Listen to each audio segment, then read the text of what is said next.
안녕하세요. 오늘도 가문의 영광을 시작하겠습니다. 오늘의 사회를 맡은 김민서입니다.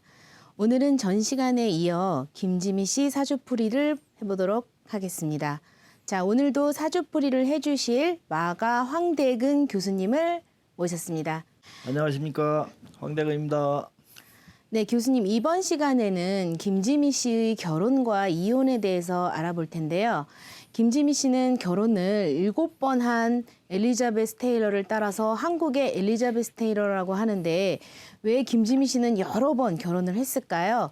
자신의 미모와 유명세 때문에 그런 건지 아니면 사주에 다른 요소가 있는 건지 알아봐 주세요. 예, 설명드리도록 하겠습니다. 네. 우리가 첫 시간에 그 강의 드렸던 그 혼인에 대한 설명을 잠깐 드리도록 하고 또 설명드리겠습니다. 자, 이 지금 내용에 보시면 혼인은 배우자 궁과 배우자 성이 움직이는 해에 이루어진다, 이렇게 말씀드렸었죠. 그 다음에 혼인은 방해하는 것이 있을 때는 이것이 해결되는 해에 혼인이 이루어진다, 이렇게 말씀드렸었습니다. 이혼은 배우자 궁과 배우자 성이 무너지는 때 이루어진다. 그 다음에 배우자 궁과 배우자 성이 많이 나타나면 다혼명이다. 아마 이렇게 첫 시간에 혼인에 대해서 설명드렸던 걸로 기억되고 있습니다. 자, 그러면 김지미 씨 사주를 한번 보면서 설명드리겠습니다.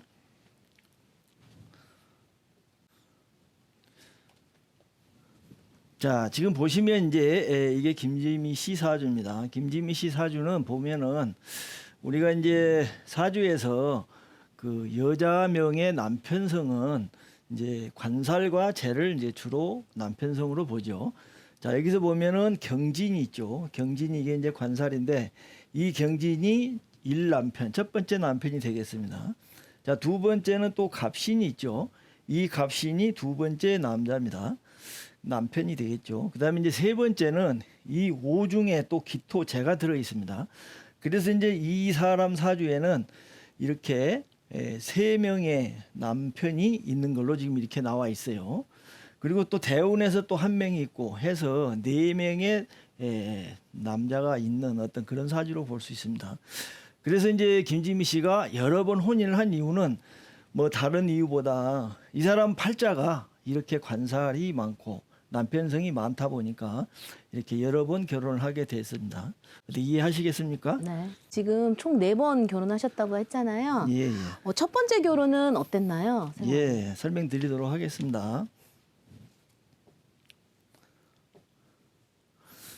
자, 우리가 이제 김지미 씨 하면은 혼인을 이제 여러 번 한 걸로 유명하죠.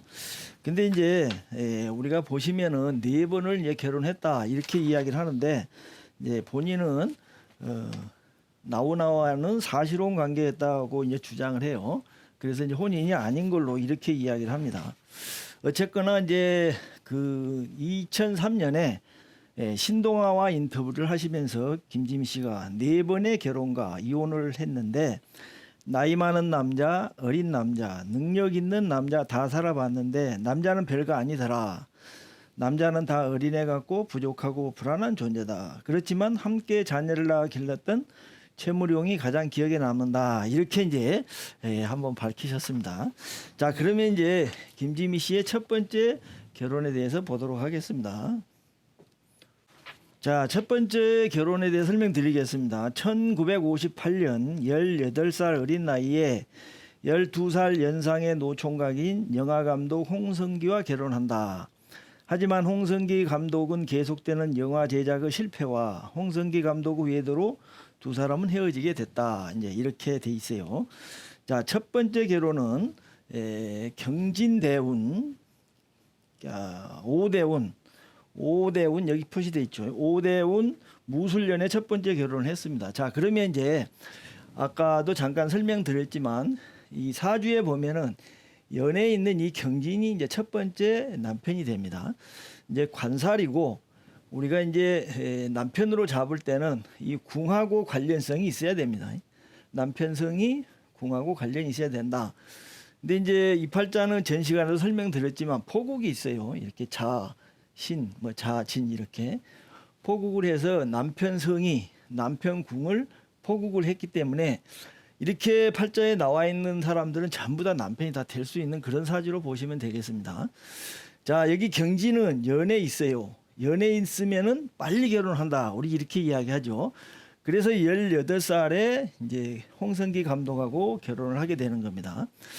자, 근데 이제 이 혼인이 될 때는 우리가 이 앞 시간도 설명드렸지만 혼인궁과 그다음에 혼인성이 같이 움직여야 된다. 이런 원칙이 있습니다. 그래서 이제 이 오대운에는 벌써 이렇게 궁이 출현했어요. 이건 이제 궁으로 보죠, 우리가. 그다음에 이제 무술년에는 오술합 해서 이 궁을 인동하고 또 진술충 해서 이 남편 성을 인동을 하게 됩니다. 그래서 이제 궁과 성이 다 움직였기 때문에 요때 혼인이 됐다. 우리가 이제 이렇게 설명드릴 수가 있습니다. 자, 그다음에 이혼은 이제 계묘년에 이혼했습니다. 계묘년의 이혼은 계묘는 그 계수는 이 진토가 이제 도망을 갔다 이렇게 보시면 되시고 묘가 들어오면 오묘파 해서 궁을 부셔버립니다. 그다음에 묘진천 해서 이 남자를 쳐내버리죠. 그래서 궁과 성이 이제 무너지기 때문에 첫 번째는 이렇게 이제 이혼을 했다 이렇게 이해하시면 되겠습니다. 이해하실 수 있겠죠? 네. 그럼 교수님 김재미 씨는 또 두 번째 결혼을 하셨잖아요. 예, 그 예. 최무룡 씨인 것으로 알고 있는데 이 두 번째 결혼은 어땠습니까? 예, 또 보도록 하겠습니다. 네. 자, 두 번째는 이제 최무룡 씨죠. 우리가 잘 아는 최무룡 씨인데 최무룡 씨는 홍콩에 합작 영화를 촬영하러 갔다가 최무룡과 만남이 시작되었다. 사실 김지미와 최무룡은 당시에도 톱스타였기 때문에 겹치기 출연이 굉장히 많았고 두 사람은 많은 작품에서 호흡을 맞추며 친해졌다. 거의 매일 만난 셈인데 어쨌든 이것이 계기가 되어 연인으로 발전했다. 1962년 당시 김지미는 한국 최고의 톱스타 최무룡과 간통 혐의로 함께 구속되었다. 수갑을 찬 두 사람은 행복해하는 모습에 당시의 언론은 연일 화제가 되었다. 지금 관점으로도 충분히 파격적이지만 당시 시각으로는 그야말로 초대형 스캔들이었다.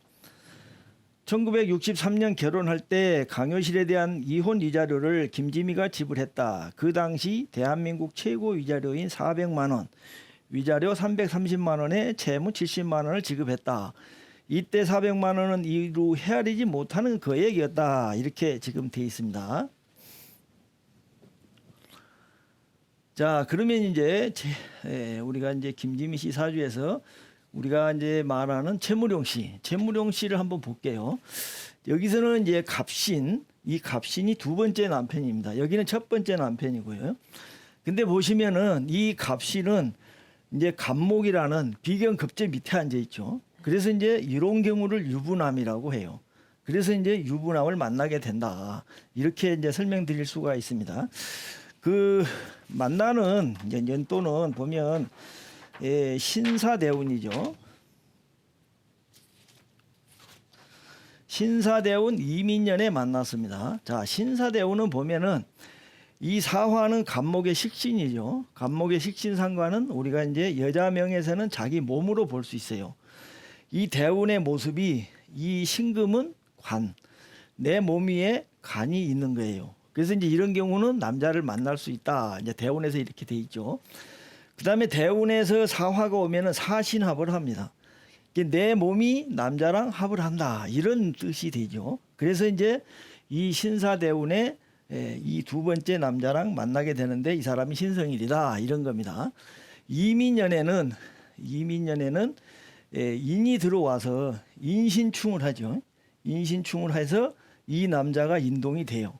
근데 이제 안타까운 거는 뭐냐면 인이 들어오면 인사신 사명이 걸립니다. 인사신 사명이 걸리고 또 인사천이 걸리고 이렇게 걸려서 두 사람이 만나기는 만나는데 형살에 걸리죠. 그래서 이 사람들이 간통 혐의로 해서 구속까지 됩니다. 그래서 수갑을 차고 기뻐한다. 그런 모습은 이 사신합이 수갑 찬 모습으로도 볼 수 있습니다. 그래서 이때 이렇게 이제 감옥에 가서 결혼을 이제 하게 됐다. 근데 이제 법적인 결혼은 계묘년 63년이에요.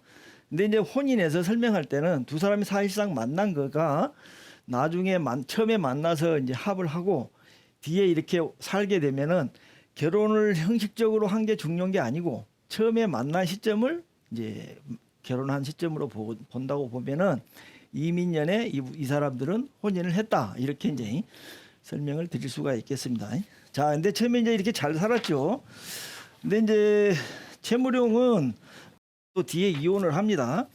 계속되는 영화 흥행 실패로 사랑하기 때문에 헤어진다는 유명한 말을 남기고 1969년 두 사람은 결국 이혼을 한다. 이혼한 후에도 영화에서는 부부로 출연하는 등 배우로서 관계는 유지했다.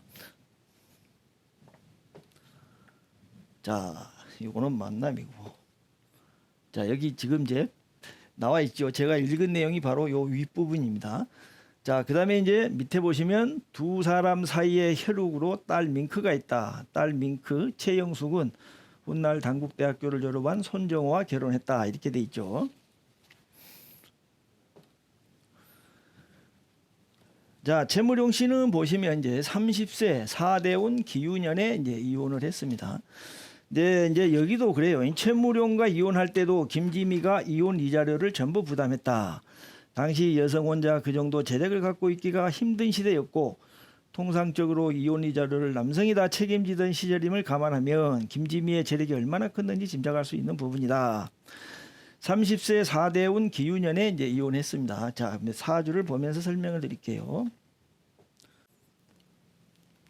자, 사대운 기유년이 되면은 이제 기유는 이 기토는 오화가 도망갔다. 이 궁이 기유의 기토는 이제 오화가 궁이 도망가서 무너지고 유금이 들어오면은 원래 이 사람을 만났던 이유는 이 사신합 때문에 만났는데 유금이 들어오면 사유합을 해버려요. 그러면 이제 사신합이 흩어지겠죠.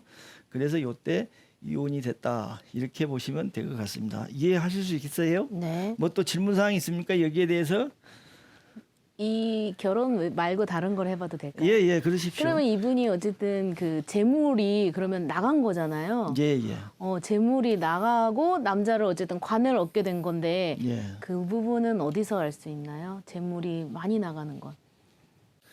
이제 이분이 이제 위혼 위자료 이제 이 사대운 기유년에 이제 이혼 이자료 나간 부분은 우리가 이제 이렇게 볼 수가 있어요. 이 앞 시간에 제가 이제 설명을 드렸는데 이 팔자는 기본적으로 유통구조다. 자, 잠깐 또 설명을 드리고 갈게요. 그러면 자, 이 사주를 잠깐 설명을 드리면 자, 보면은 이제 오화는 양이죠. 네. 양인데 지금 음이 이렇게 포국을 했습니다. 음포양국이라고 그래요. 그래서 이제 보면은 이 팔자는 이 음이 굉장히 강합니다. 음이 강한데 이제 의미가 있어요, 이게.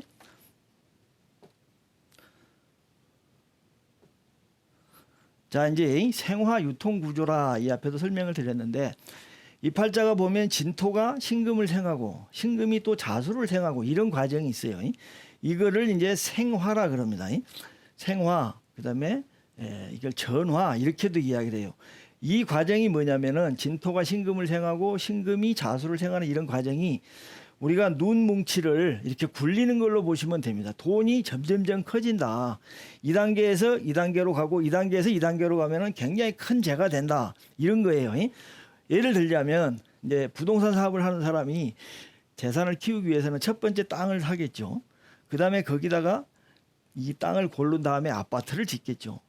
아파트를 지어서 또 이제 거기다가 인테리어를 해서 아주 아름답게 꾸며요. 그러면 이런 과정이 땅을 사고 아파트를 짓고 인테리어를 하고 이런 과정이 재물의 그 규모를 키우는 걸로 생각하시면 됩니다. 이 큰 거를 좌우충해서 오화가 사가는 거예요. 요거를 이제 파는 겁니다.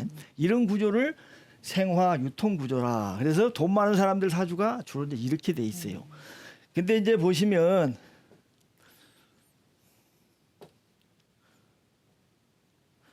자, 우리 김지미 씨 사주는 이 오화가 굉장히 중요한 역할을 합니다. 이 좌우충하는 것 자체가 돈을 버는 거예요, 이게. 근데 이제 기유년이 되면은 이 오화가 어디로 갔어요? 기토로 도망가 버렸죠. 그러니까 이 돈 버는 역할이 안 된 거죠. 이제 이렇게 되니까 돈이 이제 나간 겁니다. 이제 이런 사람들 사주는 이렇게 해석을 하시면 돼요. 알겠습니다. 예. 자, 그러면 이제 세 번째 결혼에 대해서 좀 넘어가 볼게요. 예. 나훈아 씨랑 결혼을 했는데 이 세 번째 결혼은 어떠했나요? 예. 잠깐 또 설명드리겠습니다. 네. 자, 세 번째는 가수 나훈아입니다. 1976년 36살의 김지민은 7살 연하의 가수 나훈아를 만난다. 두 사람은 혼인신고는 한 적이 없고 82년까지 7년 동거한 것으로 사실혼 관계였다. 이렇게 지금 돼 있습니다. 36세의 경진대원 병진년에 만났다. 이렇게 돼 있죠. 자, 보면은 이제 여기 보시면 이 원래 두 사람은 이제 사귀는 사이가 아니었답니다. 근데 이제 매스컴에서 두 사람이 사귀고 있다 이렇게 떠드니까 화가 나서 김지민가 진짜로 사귀었다고 이렇게 이제 이야기를 해요. 근데 이제 나중에 본인이 그 고백을 합니다. 세 번째 결혼은 아니다. 이 나훈아 씨와 산 거는 결혼이 아니다. 이렇게 이제 이야기를 하고 세 번만 결혼했다 이렇게 지금 이야기를 하고 있습니다. 근데 이제 우리가 사주상 보면 그 6개월 이상 살면 다 혼인으로 보죠. 그래서 이것도 세 번째 결혼으로 볼 수가 있습니다. 그러면 왜 요때 싫어했는가? 그 딸 밍크 때문에 그랬다 그래요. 딸 보기가 좀 민망하니까. 그래서 요거는 혼인으로 치고 싶지 않다. 이렇게 이야기하고 있습니다.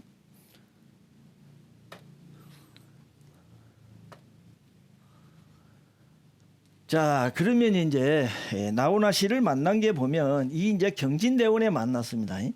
원국에서는 이 경진이 한 번 있었죠. 근데 이 경진은 써먹었잖아요. 그럼 이제 이거는 아니고 세 번째 남자는 이 대운에서 온 경진이라고 볼 수가 있어요. 근데 이제 이 대운에서 만난 사람은 대운이 지나가면 떠나가 버립니다. 이게. 그래서 이제 경진대원 병진년에 진술충하죠. 그래서 이 남자를 이제 이 남자가 나타난 거죠. 그다음에 이제 기묘대운 임술년에 떠났습니다. 기묘대운에는 보면은 이 기토는 오화가 도망간 거죠. 그다음에 임술년에는 진술충해서 쳐내버립니다. 그래서 이제 나훈아랑 또 헤어지게 됐습니다. 예, 세 번째는 이렇게 설명하면 되겠습니다. 네. 자, 그러면 교수님 김지미 씨의 네 번째 결혼은 어떠했나요? 예, 또 볼게요.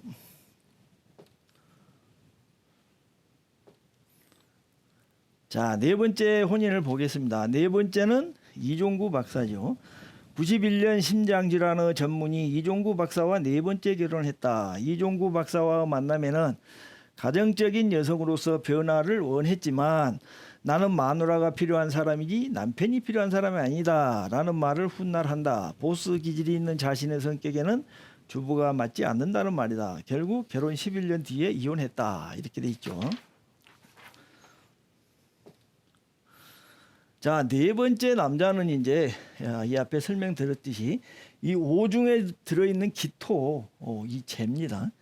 그래서 이제 이 기묘대운에 이렇게 기토가 왔죠. 오중 기토가. 이렇게 이제 보시면 될 거예요. 그래서 이제 기묘대운 신미년에 결혼합니다. 신미년에는 오비합 하죠. 오미합을 하면 바로 금과 성이 인동이 됩니다. 그래서 이제 요때 결혼했다가 정축대운 이모년에 이제 이혼하죠. 정축대운 이모년에 이혼한다. 정축대운은 보면 대운 자체가 벌써 이 정화는 오화죠. 오화가 도망갔어요. 그다음에 축이 오면 축오천 해버리죠. 쳐내버립니다. 포국이 깨지고 남편을 쫓아내버리죠. 이모년에는 오화가 와서 축오천이 운기가 됐다. 이렇게 이제 이해하시면 될 겁니다. 그래서 네 번이 다 깨지게 됐죠. 자, 그러면 교수님 김지미 씨는 왜 결혼을 여러 번 했어도 결국은 다 이혼하고 혼자가 되었을까요? 예, 또 설명드리도록 하겠습니다.